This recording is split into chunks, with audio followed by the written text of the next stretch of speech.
We are hearing Upadesamrita.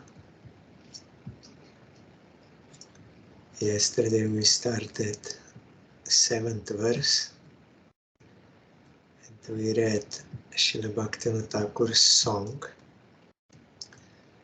and today prose. In this 7th verse is described the process for serving Krishna's name, pastimes and so on, with knowledge of one's relationship with the Lord, Sambandha Gyan, and the qualities that are nourishing to devotion that were described in the 3rd verse. Both Sambandha Gyan and those enthusiasm, patience, firm faith, all that. There is no taste for Krishna's name, pastimes and so forth on a tongue that is infected with the jaundice of ignorance. If, however, the sugar candy of Krishna's name, pastimes and so on is honored constantly with faith, then it cures the disease of ignorance and becomes extremely relishable. Souls, particles within the rays from the sun of the Supreme Conscious Being Krishna, are by nature servants of Krishna. That is our eternal relationship. Because of the fault of becoming forgetful of Krishna's service, means we did not want to serve Krishna, souls voluntarily embrace ignorance, that is unconsciousness, abandon their own nature, and lose taste for Krishna's name, pastimes, and so on. By constantly chanting and remembering Krishna's name, pastimes, and so on, with the grace of the sadhus and Shri Guru, however, souls regain their own nature. To the extent that the soul's true nature re-emerges, taste for the name gradually increases. Simultaneously, the soul's ignorance is destroyed. Here, sugar candy is simply an analogy. Sugar candy at first is not pleasing to a tongue infected with jaundice, but gradually as it is eaten, the candy becomes tasteful to the extent that the jaundice is cured. Therefore, with great enthusiasm, faith, and perseverance, engage in hearing, chanting, and remembrance of the form, pastimes, and so forth, that the name of Krishna reveals. Jiva Goswami, he wrote in Krama Sandarbha, that is his commentary to Srimad Bhagavatam, that first one has to hear pure name emanating from the lotus mouth of Sadguru. Then he has to repeat that name, giving up offenses. Then that will purify his heart, and in that purified heart, name will then reveal first transcendental form, then attributes, then pastimes, and also you in relation to that pastimes. Everything will be revealed, and naturally you can remember or think of or meditate. No need to artificially by mental speculation, but have to wait for a revelation through chanting.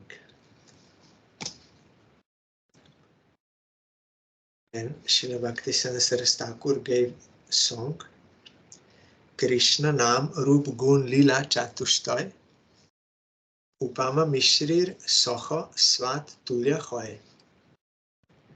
Krishna's name, form, qualities and pastimes are comparable by analogy to the taste of sugar candy.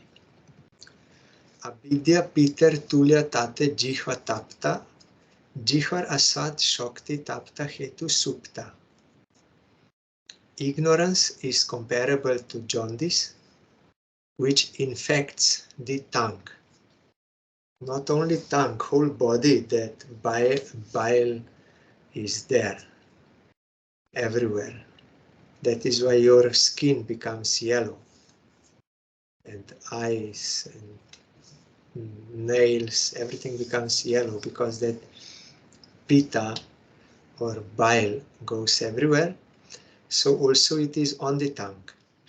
Because of this infection, the tongue's power to taste goes dormant.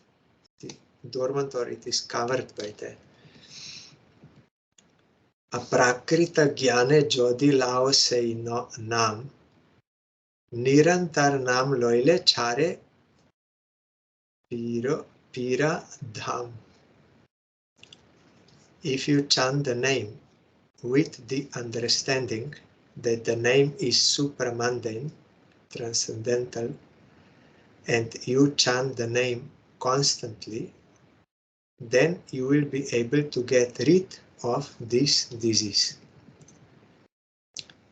Nam mishri krome basanas shomya, name ruchi koraibe kolyan anya.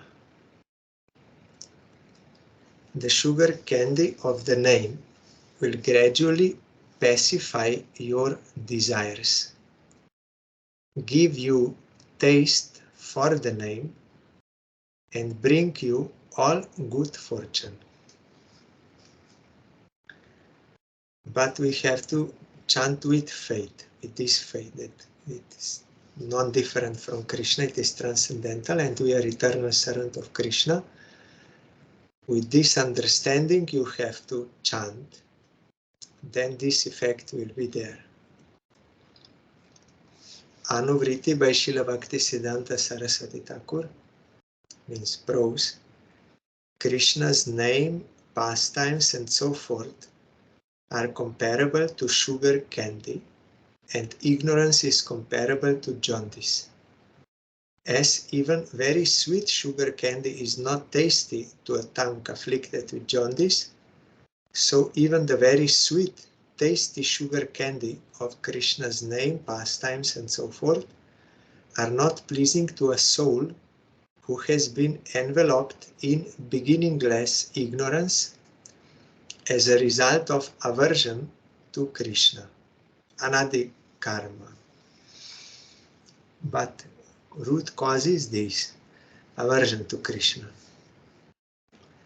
If, however, the sugar candy of Krishna's name, pastimes, and so forth is honored constantly with faith, then gradually the sugar candy becomes increasingly tasty, and the disease of material enjoyment, desire that is averse to Krishna, goes away.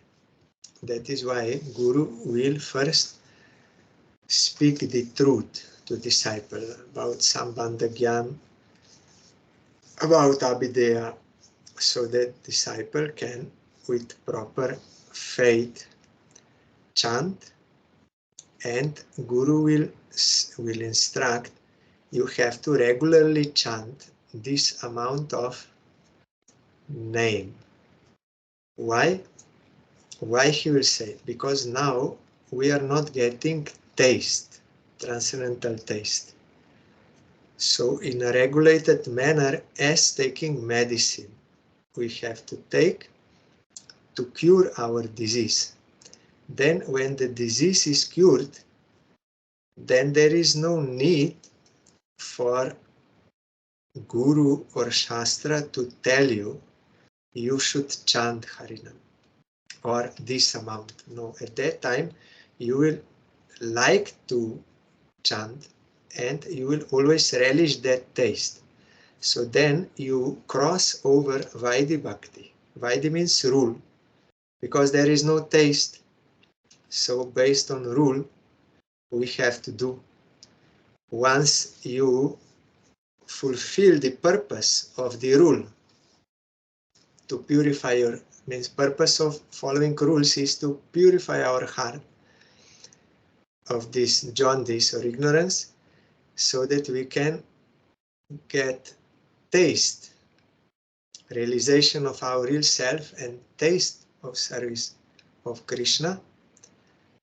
Then you cross the purpose of Vaidhi Bhakti. Then you can enter into Raganuga Bhakti.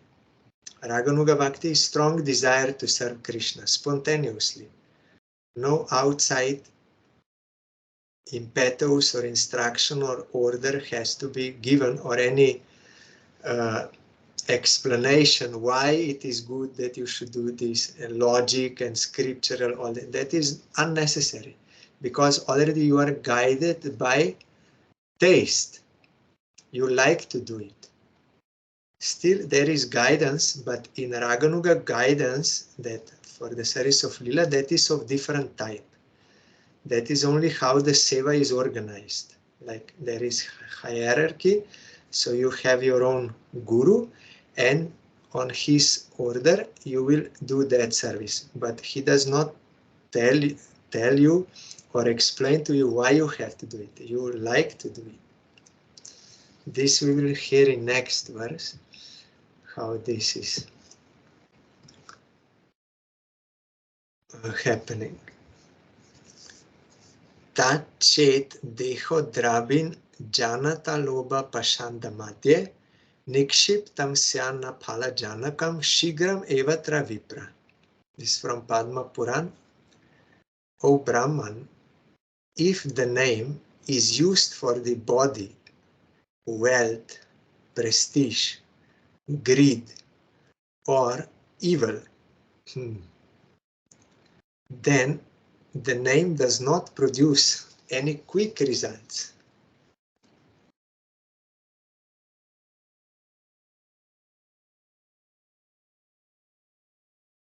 And for fulfillment of material desires, I'm chanting. That is not, that will not give prema quickly.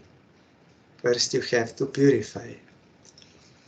Dhruva Maharaj also in previous life, he was very poor, and he was a Brahmin, so he was chanting the name, but was very poor. And he had one classmate who was rich, son of a king. So Dhruva sometimes used to visit his friend, schoolmate, in their house, which was very opulent, nice furniture and gold and so many things. So Dhruva also desired that. And he was chanting Harinam and thinking, if I would be a son of a king, I would be very happy. I would have all this opulence. So with that desire he was chanting.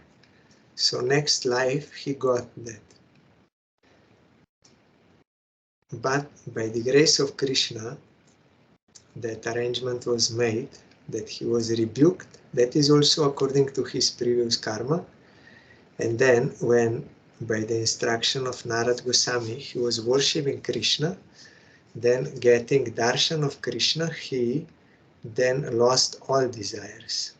And he was also regretting why I desired that kingdom, because he could not immediately go to transcendental abode.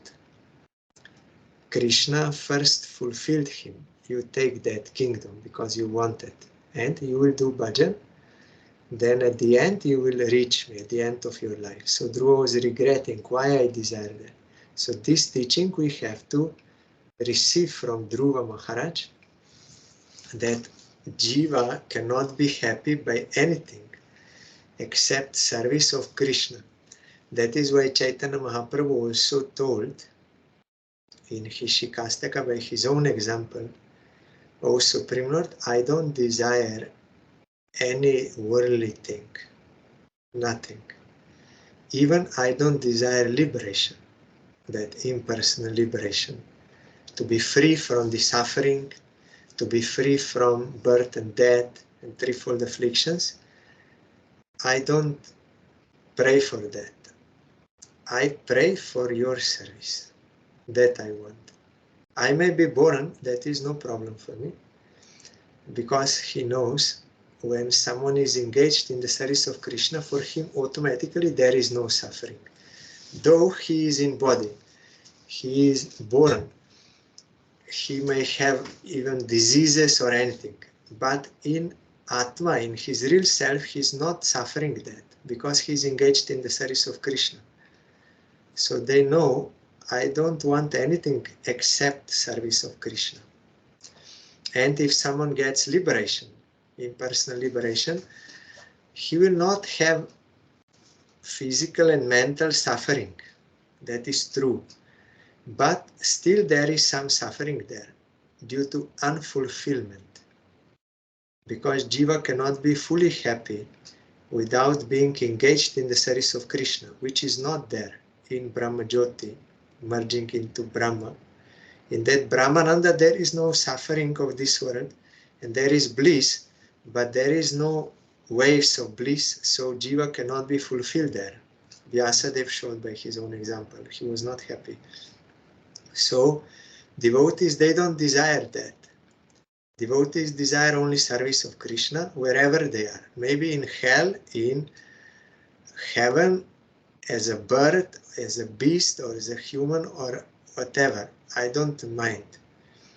I only want your service, because they know when they are situated in service, automatically there is no suffering. Automatically, without separating danger. It is a side effect. And they want to serve Krishna, that is their desire, and automatically they are fulfilled, because doing their natural function. So what is the use of separately praying for removal of suffering? That is side effect only. When Haridas Thakur was invited to that assembly there, and of Brahmins, they were discussing Shastra, then the topic of holy name came. Then some Brahmins said that if someone chants the name of Krishna, then all his sins will be removed. Like as if you are following Nishkama Karma Yoga, all your sinful activities will be removed. Then another said, if you chant the name of Krishna, then you will get mukti, liberation. Then Haridas Thakur said, no, that is not the main fruit, point of chanting holy name. Merely by namabhas, by glimpse of the holy name, one can destroy all sins and can get liberation. That is a side effect. Main purpose of chanting Harinam is one will get Krishna Prema, loving devotion to Krishna. That liberation is only by namabhas. Then one Brahmin became angry, said, what? You are saying this? In Shastra it is written that one has to do so much penance and austerities and meditation and renunciation, and they are practicing for thousands of years and still difficult to get that liberation, and he is telling merely by glimpse of Harinam. I don't accept this. It is not true. It is not so cheap. Then he challenged Haridas Thakur. If it is not true, if it is not in Shastra, then I will cut off your nose. With challenging mood, he said. Then Haridas Thakur said, yes, it is in Shastra. And Haridas Thakur has personal experience, also personal realization, so he said yes. So because of this wrong attitude towards pure devotee, he committed offense. Others were displeased with him and they threw him out. And after a few days he got leprosy and his own nose fell down because of committing offense to pure devotee or to the truth. What Haridas Thakur said was truth, stated in Shastra, and he has personal experience. If I am not getting that fruit, then I have to see why not. It is also stated in Shastra, because there you are having offenses to the name. So Namabhas is not there. It is not that Shastra is telling wrong, deceiving us. Our Gurudev many times said, if you saw our Gurudev, then you could see that he is not liar, deceiver, hypocrite. No, that is directly you can see. So why he will lie? There must be some cause why we are not getting the fruit. That is also stated. And when that will be removed, then you will experience the result and that truth. So if someone opposes the truth, then he is only harming himself, like this Brahmin, committing offense. Due to his false ego, he could not accept the truth. Vaishnava or Shastra, they will never be actually harmed. No one can harm them. But the person who wants to harm, he will be harmed. Like Hiranyakashipu wanted to harm Prahlad but could not do anything. Durvasa wanted to harm Ambarish but could not do anything. They all were harmed. They got the lesson. Also those who raise very high by their austerities and they think now we are liberated, but they are neglecting the Supreme Lord who is truth. And our relationship with him also is truth, that we are his eternal servant. They are not accepting. They think, no, I got by my own austerity, by my own effort, by my own power. They are committing offense to Krishna, who is the shelter of all. They will fall down. They will get burnt as a stone or mountain or tree, like this. So we should not chant Harinam with some other desires. We will be deprived. We are cheating ourselves. That is why Mahaprabhu said, I don't desire anything, I only want your service, Krishna. So when someone chants with such desire, then that will be pure name and he will get Krishna prema and fulfillment. So we have to learn this by sadhu sangha, to give up other desires and offenses and chant purely.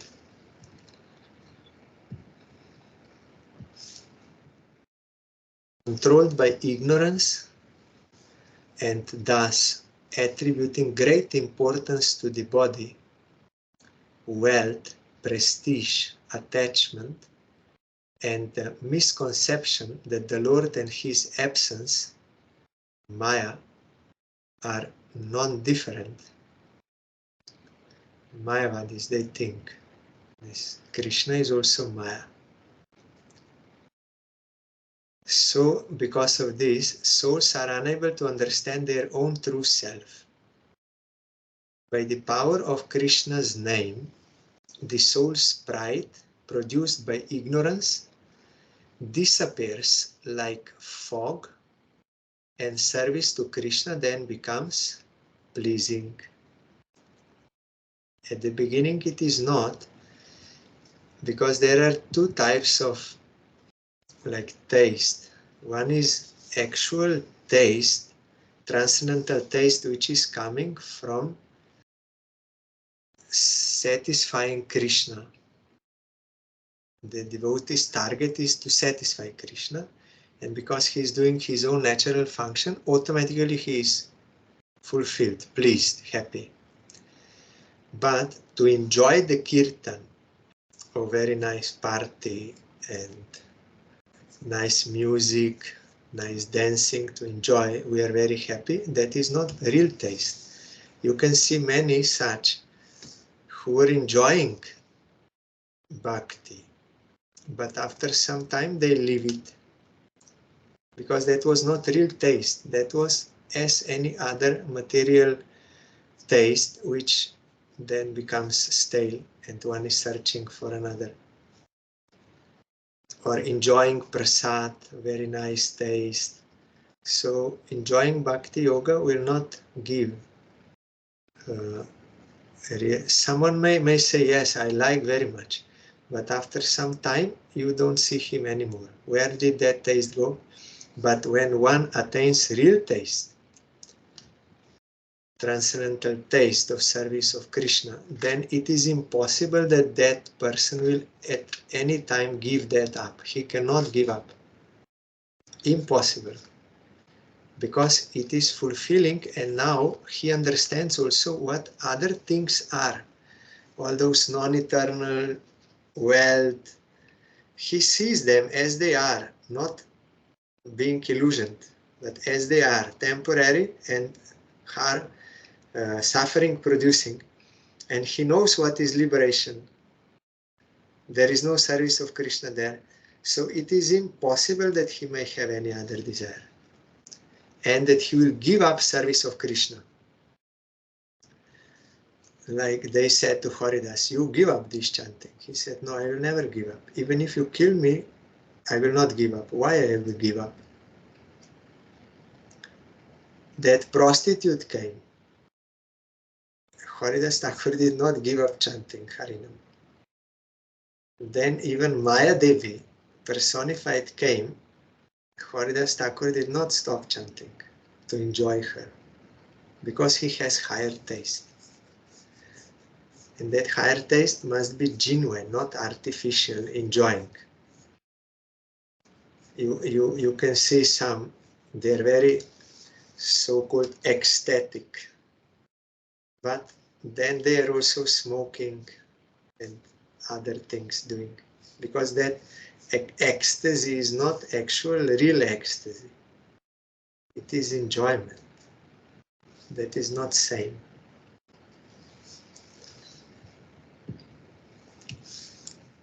And song by Srila Bhaktivinoda Thakur, Hari hai tomare bhuliya abidya pirai piritor asana mor. Krishna naam suda bhalo nahi lage, bishoy sukete bhor. O Lord, forgetting you, my tongue, afflicted by the jaundice of ignorance, does not like the nectar of Krishna's name and is engrossed in material pleasures.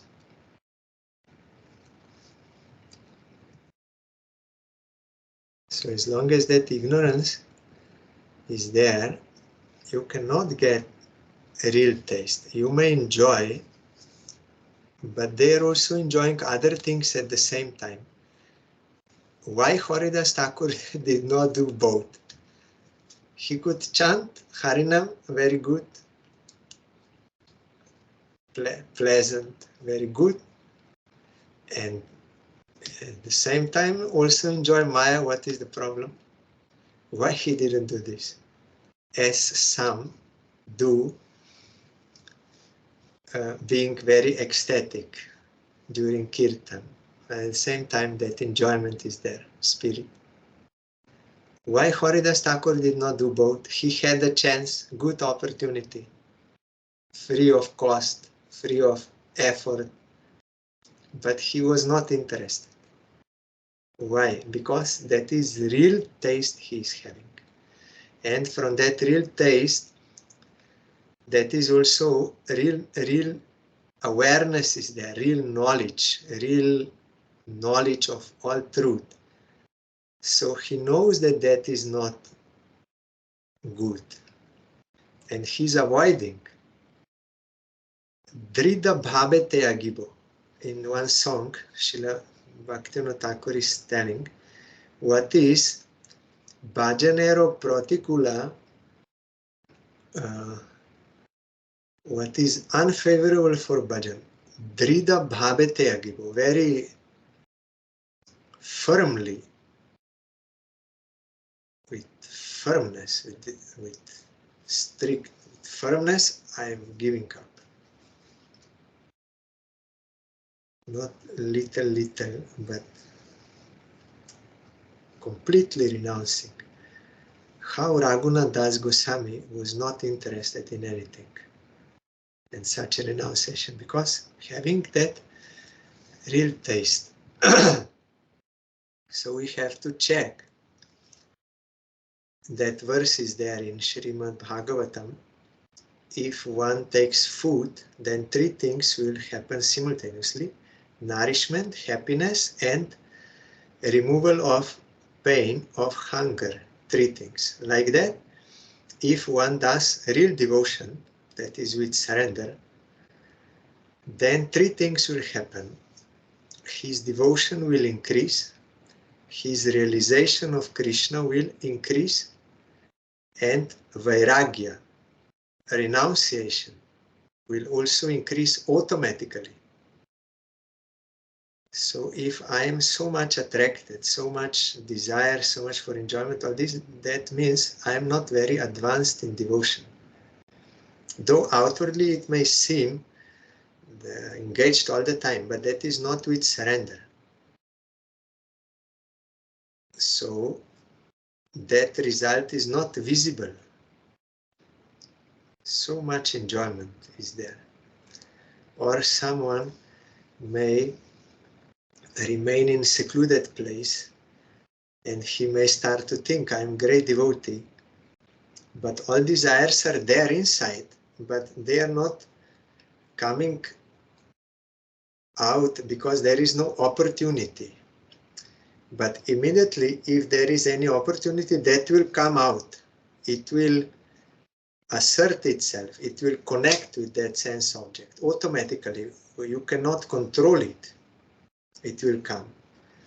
But Haridas Thakur, he could remain in secluded place because he was already well established in devotion to Krishna. So even in secluded place, Maya offered herself, but he had no interest. Even he could play with Maya. He said, yes, I will be with you, but I first let me finish my rounds, then I will be with you. You stay here. So without any difficulty, he can do this. Conditioned souls cannot do, that will come desire. So sadhu sangha is important because that will protect us like fortress where Maya cannot enter. And sadhus, they will check us. Our Gurudev told, if you are in some secluded place, then you are doing something wrong. Then who will see you? Who will look after you? Who will try to rescue you? No one is there. But if you are in sadhu sangha, they will see that you are going, that you are trying to go in wrong direction. They will correct you. So sadhu sangha is necessary. প্রতিদিন যদি আদর করিয়া সে নাম কীর্তন করি শীতপাল যেন নাসি রোগ মূল ক্রমে সাধু হয় Hari. If I chant your name every day with faith, however, like sugar candy, your name will destroy the cause of my disease and gradually become tasteful, O Lord. দুর্দৈবা আমার সে নামে আদর না হইল দয়াময় দাস অপরাধ আমার দুর্দৈবা কেমনে হইবে ক্ষয়. My misfortune is that I have never had faith in your name. O merciful Lord, how will these 10 offenses, that is my misfortune, ever come to an end? Ador means faith or respect, adoration for the name. Durdeva amar se name ador na hoilo doyamoy. By my misfortune, there was no respect for your name. What is that misfortune we are hearing during Kartik in the second verse? Dasha Parat, 10 offenses to the name. That is preventing us in having liking to chant. So how this will be removed? How this will go away? How ever come to an end? O all merciful Supreme Lord. Onudin jeno taba namo gaye, kromete kripai taba, apara jabe name ruchi hobe, aswadibo namaso. Let me constantly chant your name. Then gradually, by your mercy, my offenses will go away. I will develop taste for your name and I will relish the name's nectar. There in Padma Puran, where 10 offenses to the name are described, then also remedy is given there.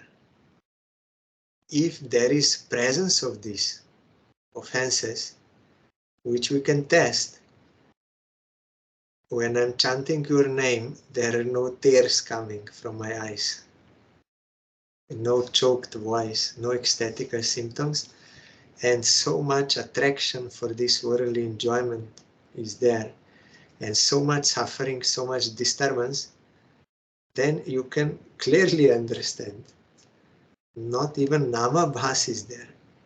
What to speak of pure name? So it proves the presence of offenses. So what is the remedy? One has to surrender to the name, take his shelter with faith that this attitude, this inclination, we get from sadhu, who is already established in that, by his mercy, by his association, and chanting constantly and praying to Nam Prabhu, taking his shelter, praying and chanting constantly with faith, then that process will remove offenses and avidya, karma, everything that will be removed. Then you can attain transcendental taste in chanting Krishna's name for his satisfaction, that is service of Krishna. Then no one will have to tell you, you chant. Constantly you will chant. Kirtanya Sadahuri, when offenses go away. This third verse means how to chant Harinam without offenses. So when there are no offenses, such is the state. So then one will not need Shastra's explanation why he should worship Krishna, or Guru's explanation and Shastra's instruction or order, Guru's, no. Automatically, spontaneously, from the feeling of his eternal relation with Krishna, he will constantly chant. Because Krishna is eternal, I am eternal, devotion to him is eternal, and there is no need for Guru or Shastra to tell such devotee, you should be attentive to the name. You should not be inattentive while chanting. You should not think other things or do other things while you are chanting. There is no need to tell him. Automatically he will have spontaneous attention to Krishna because he is my master. He will feel that relation with Krishna, and there is no question of being inattentive. Automatically. Like in this world, by Maya's arrangement, because Jiva, when averse to Krishna, then getting this material body and mind, So by Maya's arrangement, there is attraction, male to female, female to male, and some other options also, but that are in minority. But this is by nature, by Maya's arrangement, and in this life he is male and he's attracted to lady, woman. And in another life he may be woman and he will be attracted to men. In this life he is not. When he's man, he is not attracted to men but to woman.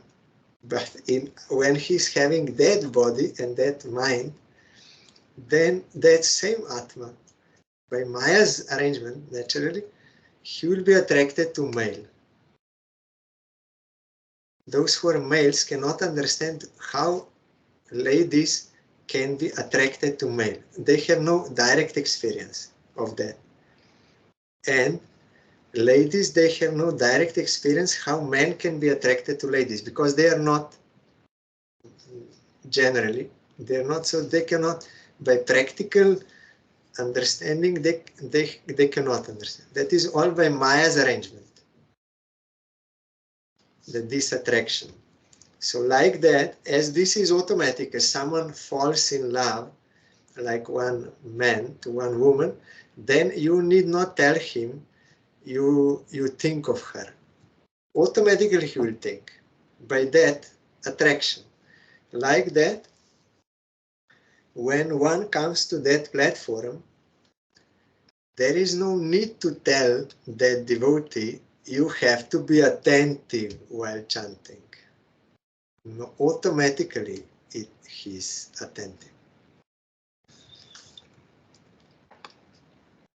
And that will never end. That is eternal devotion.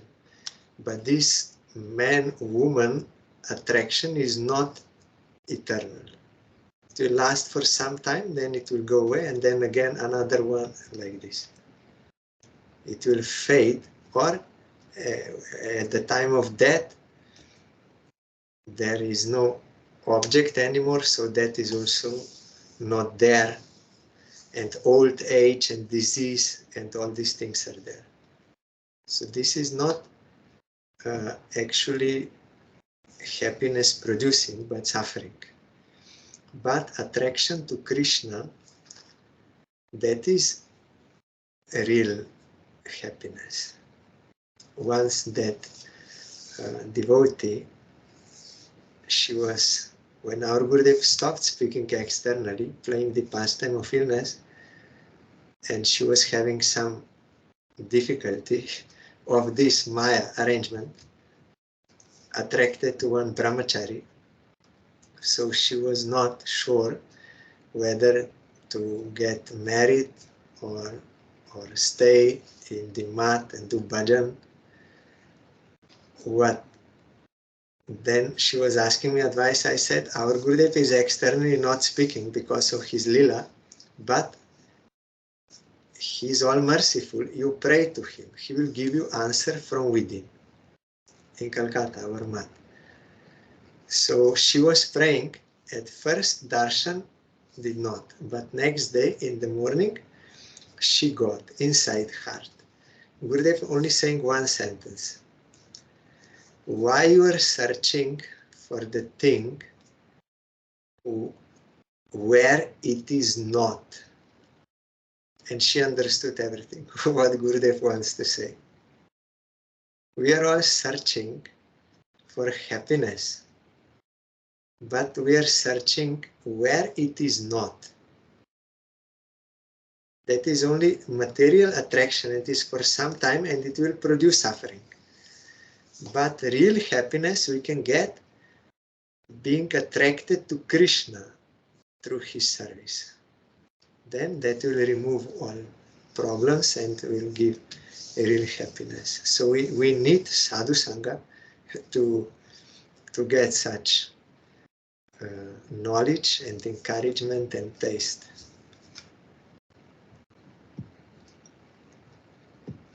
And still now she is in brahmachari. That was 6-7 years ago, or 7 or 8 years ago it happened. No, 8 years. 8 years doing bhajan by Gurudev's grace. Verse 8. Tan nama rupa charitadi sukirtananu smrityo kramena rasana manasi niyojya tishtan braje tat anuragi jananugami kalam nayet akhilam itupadesha saram. Engage the tongue and mind in the gradual process of chanting and remembering Krishna's names, forms, pastimes, and so forth. Reside in Braja and spend all your time as a follower of those who have deep attachment to Krishna. This is the essence of all instructions. So who can follow this advice? Only those who attained actual ruchi, transcendental ruchi, not others. How they will constantly chant and think of Krishna and remain in Vrindavan and following his pure devotees, personal associates, they have intense devotion. How? It is impossible. You cannot artificially do this. So everything, there is eligibility is there. Like in this case, this devotee, Gurudev gave her such sentence and she was doing bhajan. But in another case, I also heard, I was present, one devotee lady, she said, I have a desire to get married. I don't know about children, but married, I want to get married. Then Gurudev said, that is allowed in Shastra, because not all are on that eligibility qualification. So that is allowed in Shastra. But you do bhajan as much as possible. You can get married, but do bhajan as much as possible. And Gurudev explained that that is not happiness, it is only removal of suffering, some temporary relief of suffering, explaining, but we cannot accept. We are so attracted, so we are not qualified to renounce and to stay in the forest or in the mud. We are unable to because of that strong attraction. But still, by previous Sukriti, faith in Krishna is also there. So you don't stop bhajan. You do that thing according to Shastra, according to regulation, but don't stop bhajan. You do bhajan as much as possible. Then gradually one will realize what is actually there in that Maya attraction, that there is no real water there, so cannot quench your thirst. And at the same time, he will get more and more experience of service of Krishna, then gradually he can come out. But Shastra says, you do it in this way, under Shastra regulation, not unrestricted, but according to Shastra or according to Guru, so that that will be progressive, you can come out, but don't go unrestricted. And that is for certain, but for certain, that is not necessary. If they are able to tolerate and do bhajan and understand all this, then it is not necessary that everyone has to go through this to get experience. Srila Gaur Govinda Sai Maharaj said, why that the Grihastha ashram is there, so that you will get that experience and you will say, okay, I don't want anymore. For that reason it is there. To realize the fact. And if you are worshipping Krishna, then you will understand the value of that, of devotion. You can cooperate for devotion, that is okay, but for that enjoyment you have to realize the fact. What is the actual thing, what is the result, so that you can detach yourself and go on worshipping Krishna. So tomorrow we will hear about this verse. For this verse, ruchi is necessary, as we will hear from Prabhupada. You cannot do Raganuga Bhakti without having transcendental taste, because Raganuga Bhakti is very intense, very strong, and it is 24 hours. That is why those who did not yet attain ruchi, Srila Jiva Goswami says in Bhakti Sandarbha, they may also do Ajata Ruchi Raganuga Sadhan, means before attaining ruchi, but according to their qualification only, how much they are able to do, that Guru will see, and together with Vaidhi Bhakti, not without Vaidhi Bhakti. Otherwise you will have no proper support, because that ruchi is not there. What will hold you in that seva? You have no ruchi, so you need that support of Vaidhi and Raga as much as possible. That process is there, and it can be done under the guidance of real Raganuga devotee, but that was much misused in past, and so many immoral activities came in the name of Raganuga. So Srila Bhaktisiddhanta Saraswati Thakur did not apply that process. Though he admitted that Narottam Thakur wrote about it, Vishnu Chakra Thakur wrote about it, our Gurudev also admitted, yes, it is there.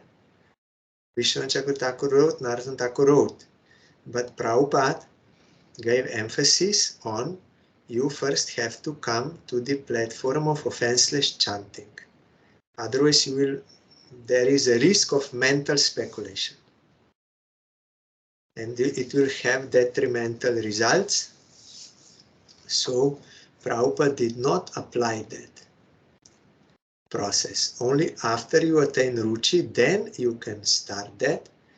But he gave this Kartik Brata, where we are hearing about Radha Krishna's Ashtakalya Lila, in order to be acquainted with the goal, and also with that hope that desire to attain that will be awakened, which will then qualify you to pursue that path. Tomorrow we'll hear. Otherwise, if there is no ruchi, how one will take this advice whole time, 24 hours, to chant and remember Krishna and stay in Vrindavan under the guidance of pure devotee? How is this possible? Constantly. As long as anarthas are there, ignorance, all this, not possible. So first you have to be well established in 7th verse. That is, 7th verse means Vaidhi, regulative. There is no taste, so based on faith, constantly as a medicine, regularly you have to take.